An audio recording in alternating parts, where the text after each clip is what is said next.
Hello दोस्तों, स्वागत है आपका अपने YouTube चैनल दिशिता एकेडमी पर। दोस्तों, हम आपके लिए लेके आए हैं UPSSC पैट से संबंधित एक नई श्रृंखला प्रारंभिक विज्ञान संबंधित जीव विज्ञान से।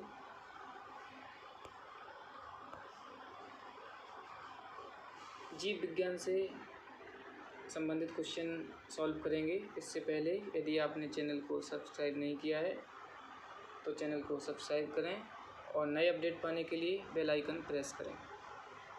ज़्यादा समय ना लेते हुए बढ़ते हैं क्वेश्चन की ओर। क्वेश्चन से पहले थोड़ा सा समझते हैं। अपन लोग पढ़ने वाले हैं जीव विज्ञान। जीव विज्ञान को इंग्लिश में वो क्या बोलते हैं? बायोलॉजी। बायोलॉजी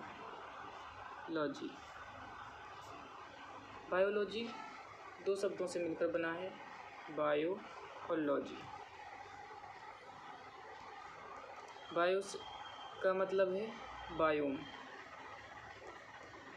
बायोम हिंदी में बोलते हैं जीव। लॉजी शब्द बना हुआ है लैटिन शब्द लॉगस से जिसका अर्थ होता है टू स्टडी, अध्ययन करना। अब जहाँ लॉजी शब्द लग जाता है वहाँ हो जाता है किसी चीज़ का अध्ययन करना। जिसके बाद लग जाए, जैसे बायोम के आगे लग गया बायोम किससे रिलेटेड है? बायो।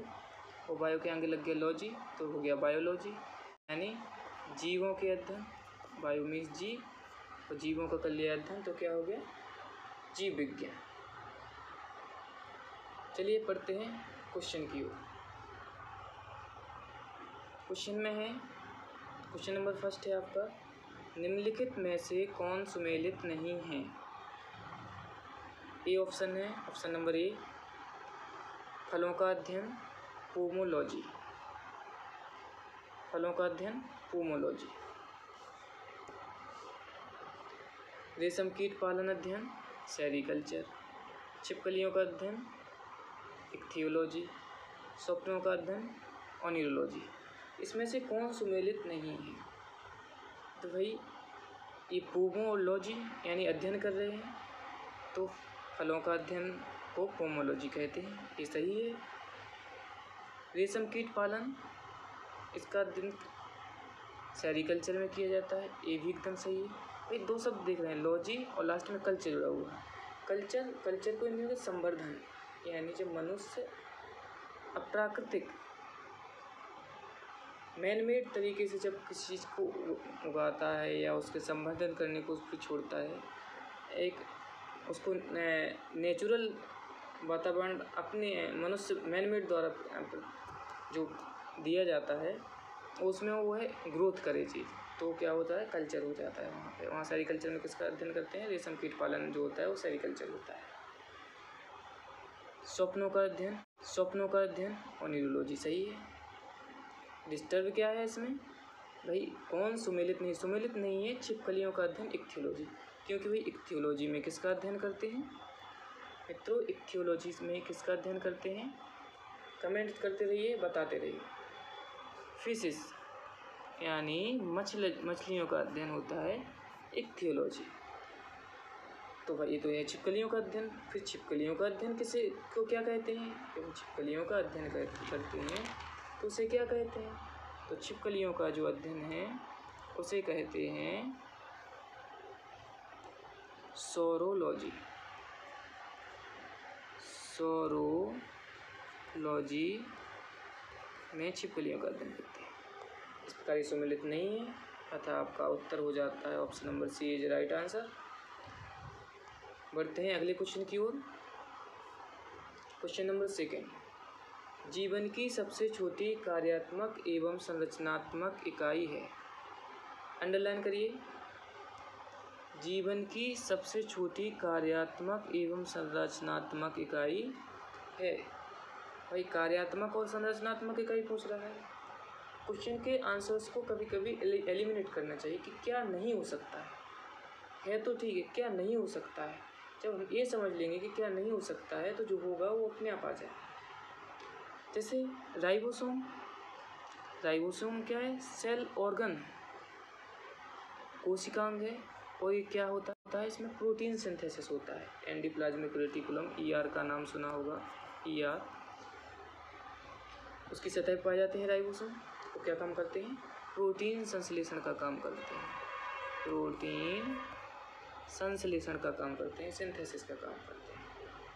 तो इस छोटी कार्यात्मक एवं संरचनात्मक इकाई तो ये है नहीं। ऊतक, ऊतक क्या है? कोशिकाओं के समूह को ऊतक कहते हैं, सामान्य भाषा में। इंग्लिश में बोलते हैं इसको टिश्यू, टिश्यू। और टिश्यू क्या है? बहुत सारी कोशिकाएं मिलकर के टिश्यू का निर्माण करती हैं। अब एक कोशिकाएं कैसे होती हैं? तो एक ही तरीके की कोशिकाएं, जो एक तरीके की कोशिकाएं होती हैं और उनका ग्रुप होता है तो बनता होता है फिर टिश्यू। जैसे कोई भी ले लो, स्किन टिश्यूज होते हैं, तो एक तरह के मिलके वो स्किन का निर्माण करती हैं। ह्यूमन बॉडी की बात करें, मानव शरीर में कहीं भी लिवर है तो लिवर की जो सेल्स हैं वो लिवर का उधर ऊतक का निर्माण करते हैं, ऊतक से ऑर्गन बनते हैं, उसमें एक तरीके की सेल्स होती हैं। तो ये सबसे छोटी तो नहीं हुई, क्योंकि ऊतक किससे मिलके बने हैं? ऊतक जो है वो सेल से मिलके बने हैं। ग्रुप ऑफ सेल्स टिश्यू होता है, ग्रुप ऑफ सेल्स टिश्यू होता है, तो ऊतक भी नहीं हुआ। फिर जीव द्रव्य, जीव द्रव्य क्या है? जीव द्रव्य कोशिका, ये हो गई एक सेल, इसमें न्यूक्लियस, इसमें होता है आपका आनुवंशिक पदार्थ, DNA, DNA या RNA। इसमें भी लिक्विड भरा रहता है, इसमें भी एक द्रव्य भरा रहता है जिसे न्यूक्लियोप्लास्ट कहते हैं। और इन्हीं दोनों को मिला के क्या कहते हैं? जीव द्रव्य। यही होता है आपका जीव द्रव्य। जीव द्रव्य क्या होता है? तो जीव द्रव्य सेल के अंदर, कोशिका के अंदर पाए जाने वाला एक रंगहीन पारभासी लसलसा एक तरल है ना? दो भागों में बटा है आपका, एक कोशिका द्रव्य साइटोप्लाज्म और एक आपका केंद्रक द्रव्य न्यूक्लियोप्लाज्म। जीव द्रव्य को जीवन का भौतिक आधार कहते हैं। जीव द्रव्य की खोज किसने की थी? पुरकिंजे। जीव द्रव्य की खोज की थी पुरकिंजे। जीवन का भौतिक आधार जीव द्रव्य को कहते हैं। ठीक है, तो ये भी आपका आंसर नहीं है। कार्यात्मक तो ये भी हो, संरचनात्मक इकाई तो आया नहीं है। तो आपका सही आंसर है ऑप्शन नंबर ए, कोशिका, सेल। क्योंकि सेल से कई सेल से मिलकर टिश्यू बना, टिश्यू से ऑर्गन बना। तो जीवन की सबसे छोटी कार्यात्मक, संरचनात्मक तो होगी, कार्यात्मक भी होते हैं, क्योंकि सेल में ही आपका जीव द्रव्य होता है। जीव द्रव्य में सेल में सेल ऑर्गन्स होते हैं, यानी कोशिकांग होते हैं। क्या होते हैं? कोशिकांग होते हैं, जो विभिन्न क्रियाएं संपादित करते हैं। इसलिए जीवन की सबसे छोटी कार्यात्मक एवं संरचनात्मक इकाई कोशिका। साथ में एक और महत्वपूर्ण बात, अभी इससे पहले वाले क्वेश्चन में लोग अध्ययन पढ़ रहे थे, लॉजी। तो कोशिकाओं के जो अध्ययन होता है, कोशिका के अध्ययन को उसे कहते हैं साइटोलॉजी, साइटोलॉजी। मित्रों, कमेंट करना ना भूलें, साथ ही बताते रहें कैसा लगा आपको सेशन, क्वेश्चंस का लेवल। जुड़े रहिए हमसे। चलिए बढ़ते हैं अब अगले क्वेश्चन की तरफ।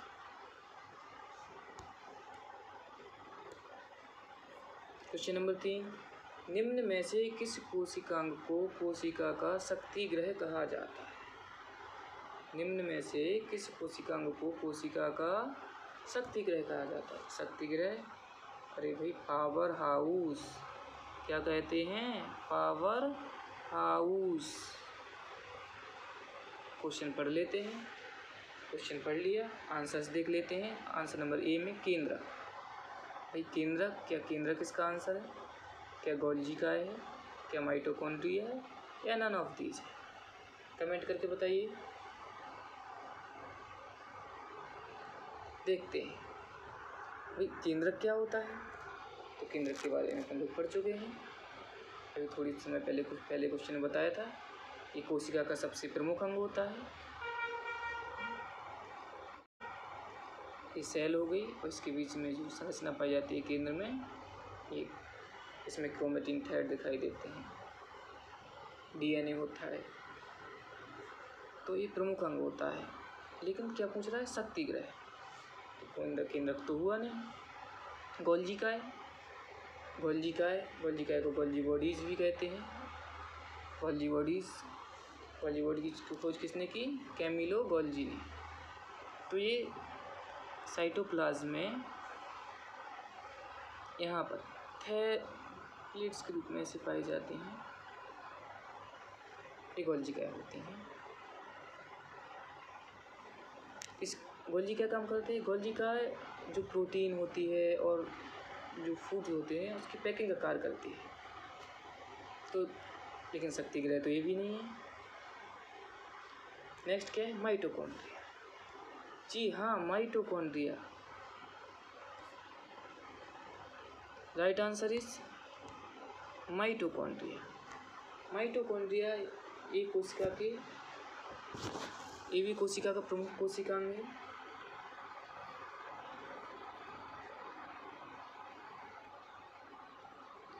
श्वसन के पश्चात जो ऊर्जा निकलती है, श्वसन से भोजन का विखंडन हुआ और भोजन के विखंडन के पश्चात जो ऊर्जा निकलती है वो कहाँ संचित होती है, माइटोकॉन्ड्रिया में संचित होती है।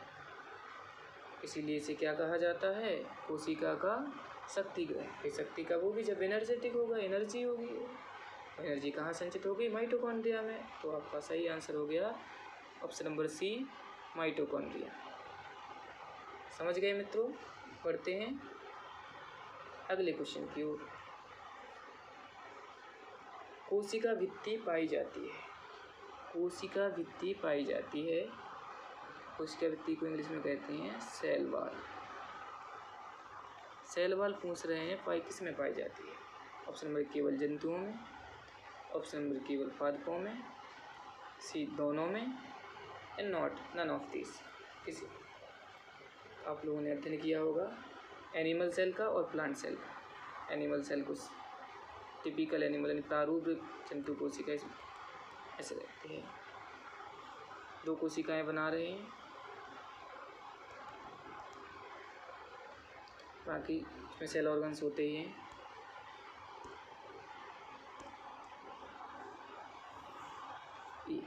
ये हो गई प्लांट सेल, ये प्लांट सेल हो गई आपकी, और ये एनिमल सेल हो गई। ठीक है, तो ये देख रहे हैं, ये है आपकी सेल मेम्ब्रेन, पिंक कलर की जो दिख रही है सेल मेम्ब्रेन।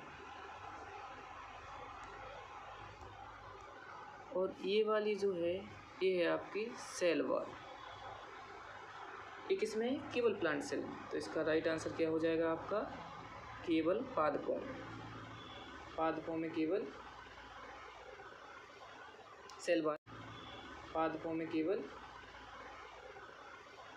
सेल वॉल यानी कोशिका भित्ति पाई जाती है, जो सेलुलोज की बनी होती है। एक इसका कार्य है, ये कठोर होती है, ये आधार प्रदान करती है उन्हें मजबूती। समझ गए। कमेंट जरूर करते रहिएगा। और अभी तक आपने यदि चैनल को सब्सक्राइब नहीं किया है तो please subscribe our channel Dishita academy, जुड़े रहिए हमसे। बढ़ते हैं अगले क्वेश्चन की ओर। क्वेश्चन नंबर 5, निम्नलिखित में से किसे आत्मघाती थैली के नाम से भी जाना जाता है। ऑप्शन नंबर ए लवक, बी रसधानी, सी लाइसोसोम, डी तारक। अब समझ लेते हैं, फिर से इसमें एलिमिनेट करते हैं आंसर्स को। क्या लवक के बारे में आपने पढ़ा है? जी हाँ, लवक, इसे इंग्लिश में प्लास्टिड कहते हैं, प्लास्टिड। आप सभी ने फोटोसिंथेसिस यानी प्रकाश संश्लेषण के बारे में पढ़ा होगा। प्रकाश संश्लेषण में हरित लवक का नाम सुना होगा, वो एक लवक का ही प्रकार है। तो आत्मघाती थैली यानी जो अपने आप को, आत्मघाती क्या होता है? सुसाइड, तो अपने आप को नुकसान कर ले, अपने आप सुसाइड हो, वो आत्मघाती थैली के नाम से किसे जाना? तो लवक इसका आंसर है नहीं। रसधानी, वैक्यूल्स का काम क्या है? वैक्यूल्स कोई फूड ट्रांसफ़र और अन्य चीज़ों को ट्रांसपोर्ट का कार्य करती हैं वैक्यूल्स। तो लाइसोसोम, जी हाँ, lysosome, option number C is lysosome कोशिकांग होते हैं जिसमें 24 टाइप्स के एंजाइम्स पाए जाते हैं जो विभिन्न भोजन का भक्षण करते हैं और उसका पाचन करते हैं सेल में। इसमें 24 टाइप्स के एंजाइम पाए जाते हैं भोजन के पाचन के लिए 24 प्रकार के एंजाइम पाए जाते हैं। जब इसे कोई भोजन चीज़ नहीं मिलती पचाने के लिए, तो ये अपने आप को इन एंजाइम्स का सिक्रीशन करता है और अपने आप को नष्ट कर लेता है। इसीलिए इसे आत्मघाती थैली कहते हैं, सुसाइड वेसल्स के नाम से जाना जाता है। अभी एक ऑप्शन और बचता है आपका, तारककाय क्या होता है? तो तारककाय आपका सेंट्रोमियर, यह सेंट्रोसोम होता है, सॉरी तारककाय को इंग्लिश में बोलते हैं सेंट्रोसोम। केवल जंतु कोशिकाओं में पाया जाता है जो कि समसूत्री विभाजन में ध्रुवों का निर्माण करता है कुछ ऐसे करके। ये हो गया आपका तारककाय, ध्रुवों का निर्माण करता है कुछ ऐसे करके। ये हो गया आपका तारककाय। समझ गए मित्रों? बढ़ते हैं अगले क्वेश्चन की ओर। क्वेश्चन नंबर 6, किस वैज्ञानिक ने जंतुओं की पहचान के लिए तालिका विकसित की थी? ऑप्शन नंबर ए गोथे, B John Ray, C Linnaeus, D Lamarck. Right answer is John Ray. John Ray ने जंतुओं की पहचान के लिए क्लासिफिकेशन के पहले एक तालिका विकसित की थी। कैरोलस लीनियस द्विनाम पद्धति, नोमेनक्लेचर, है ना, नोमेनक्लेचर से संबंधित है और वर्गीकरण से क्लासिफिकेशन इन्होंने दिया, क्लासिफिकेशन इसमें जीनस, स्पीसीज। लीनियस वर्गीकरण से लेमार्क आपके जैव विकास से संबंधित है, लेमार्क आपके जैव विकास से संबंधित है जी। इस ऑप्शन का राइट आंसर क्या हो? जंतुओं की पहचान के लिए तालिका विकसित की थी तो जॉन रे। बढ़ते हैं नेक्स्ट क्वेश्चन की ओर। क्वेश्चन नंबर 7, माइटोकॉन्ड्रिया निम्न में से किस में महत्वपूर्ण भूमिका निभाता है? कौन? माइटोकॉन्ड्रिया महत्वपूर्ण भूमिका तो निभाता है, लेकिन किसी महत्वपूर्ण भूमिका निभाता है। भाई इससे पहले माइटोकॉन्ड्रिया को पावर हाउस कहा था। तो पावर हाउस किससे संबंधित था?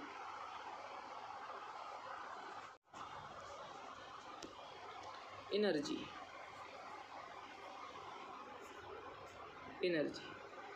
इसका राइट आंसर क्या हो जाएगा? ऑप्शन नंबर बी ऊर्जा के उत्पादन से। उपापचयी का महत्वपूर्ण भूमिका, ऑक्सीजन का उत्पादन तो फोटोसिंथेसिस से होता है, प्रकाश संश्लेषण जिसमें लवक रहते हैं, हरित लवक की। प्रोटीन संश्लेषण में राइबोसोम होता है आपका, राइबोसोम में प्रोटीन महत्वपूर्ण भूमिका कौन निभाता है? प्रोटीन संश्लेषण में राइबोसोम। इसलिए ऑप्शन आपका राइट आंसर क्या है इसमें? ऊर्जा के उत्पादन। शेयर करते रहिए और कमेंट करते रहिए, साथ ही बताते रहिए कैसी लग रही है आपको क्लास।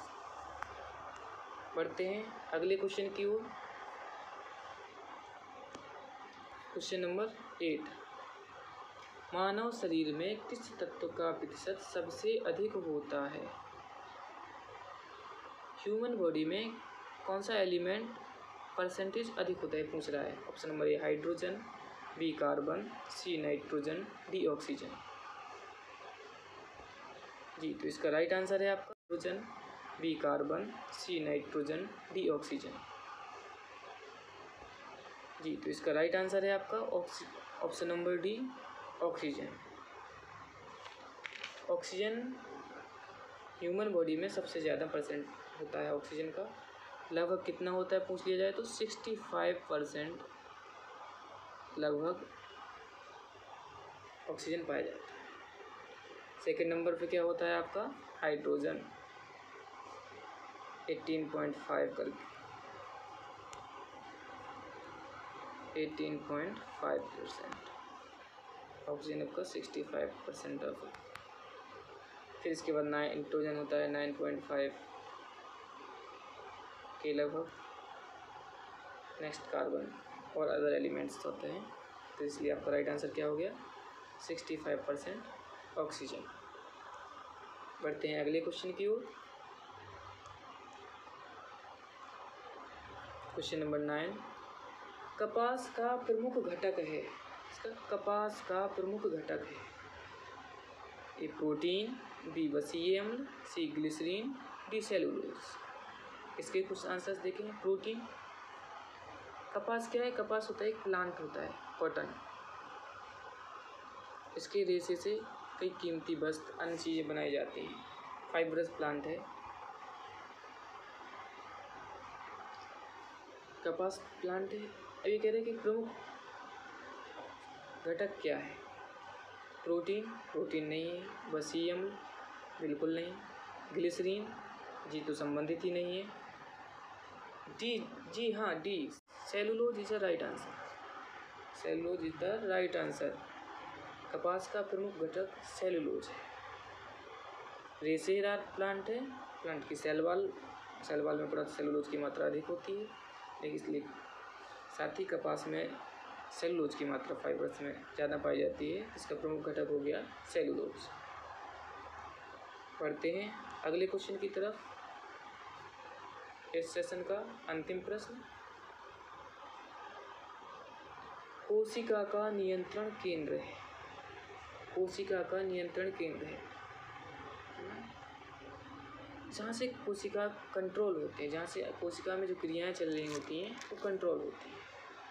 तो भाई माइटोकॉन्ड्रिया क्या था पढ़ चुके हैं अभी। Option number A mitochondria, B कोशिका कला या सेल मेम्ब्रेन, सी केंद्रक न्यूक्लियस, डी बोल रहा है नन ऑफ दिस। माइटोकॉन्ड्रिया में पिछले क्वेश्चन में पढ़ चुके हैं। Mitochondria power house. माइटोकॉन्ड्रिया क्या है, power house. Power house. Cell membrane तो भाई उसका का बाह्य आवरण है, बाह्य आवरण की रक्षा करती है। ये भी नहीं। केंद्रक, जी केंद्रक के बारे में पढ़ा। राइट आंसर इज द सी केंद्रक या न्यूक्लियस। ये सेल हो गई, इसके अंदर से इसमें क्या है आनुवंशिक पदार्थ होता है, न्यूक्लियोप्लाज्म होता है, केंद्रिका भी पाई जाती है। तो केंद्रक, केंद्रक की सारी क्रिया मेम्ब्रेन, सी केंद्रक न्यूक्लियस, डी बोल रहा है नन ऑफ दिस। माइटोकॉन्ड्रिया में पिछले क्वेश्चन में पढ़ चुके हैं। Mitochondria power house. माइटोकॉन्ड्रिया क्या है, power house. Power house. Cell membrane तो भाई उसका का बाह्य आवरण है, बाह्य आवरण की रक्षा करती है। ये भी नहीं। केंद्रक, जी केंद्रक के बारे में पढ़ा। राइट आंसर इज द सी केंद्रक या न्यूक्लियस। ये सेल हो गई, इसके अंदर से इसमें क्या है आनुवंशिक पदार्थ होता है, न्यूक्लियोप्लाज्म होता है, केंद्रिका भी पाई जाती है। तो केंद्रक, केंद्रक की सारी क्रिया कोशिका की सारी क्रियाओं का नियंत्रण करता है, इसलिए इसका सही आंसर क्या है ऑप्शन नंबर सी केंद्रक nucleus is the right answer. चलिए मित्रों आज का सेशन समाप्त करते हैं, जल्दी मिलेंगे अगली क्लास में। जी यदि आपने अभी तक चैनल को सब्सक्राइब नहीं किया है तो चैनल को सब्सक्राइब करना ना भूलें और ज़्यादा से ज़्यादा शेयर करें। साथ ही कमेंट करके बताएं कैसा रहा आज का सेशन। जुड़े रहिए हमसे दिशिता एकेडमी। आप हमें ट्विटर पे फॉलो कर सकते हैं t.me/दिशिता एकेडमी पर। इंस्टाग्राम दिशिता एकेडमी के नाम से सर्च करें। फेसबुक और व्हाट्सएप पर हमें मैसेज कर सकते हैं। कमेंट करना ना भूलें। बताइएगा ज़रूर कैसा रहा सेशन। जल्दी मिलेंगे अगली क्लास में। तब तक के लिए नमस्कार, धन्यवाद।